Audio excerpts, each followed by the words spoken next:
So ఈ రోజు మనం ఎన్ఐటి వరంగల్కి వచ్చినాం. మా NIT Warangal friends the convocation అంటే ఇక కాల్ చేసి రమ్మన్నారు. నేను ఉంటేనే సర్టిఫికేట్ తీసుకుంటా అన్నారు. అంతం చేయడానికి మళ్ళా ఉండే ఒక నల్లటి గొర్రె మనలో జ్వరపడింది. దాన్ని కనిపెట్టి బలి. Who is that black sheep? So ఇక నేనే వచ్చి దగ్గరుండి ఇచ్చిన. అబ్బా అబ్బా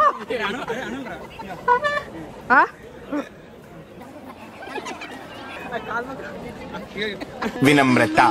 ఇంకా కొద్దిసేపు లైబ్రరీలో కూర్చొని సూపరావో ఎల్లారావో వంద ఫోటో గీసిన. మీ వీడియో వన్ లెక్క కనిపిస్తుందో మరి కామెంట్ చేయండి. అట్లా కొన్ని రీల్స్ చేసేసి మళ్ళీ ఫ్రెండ్స్తో ఫొటోస్ దిగేసి ఇక ఎన్ఐటి వరంగల్లో సీట్ రాకపోయినా ఎవ్రీ ఇయర్ ఫెస్ట్కి అయితే వెళ్ళిన. ఇక తర్వాత అనిపించింది సీట్ రాకపోవడమే బెటర్ అనుకున్నా. ఇంకా వరంగల్లో ఎయిర్పోర్ట్ లేదని అట్లా ఒక ఎయిర్ ఇండియా జెట్ని అయితే ఇక్కడ పెట్టిండ్రు. ఇక ఏదో ఒక రోజు దీంట్లో ట్రావెల్ చేయాలని మనసులో అనుకున్నా.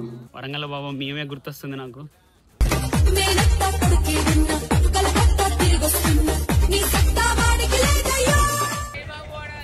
ఎవడి గోల ఆడదే. ఓకే.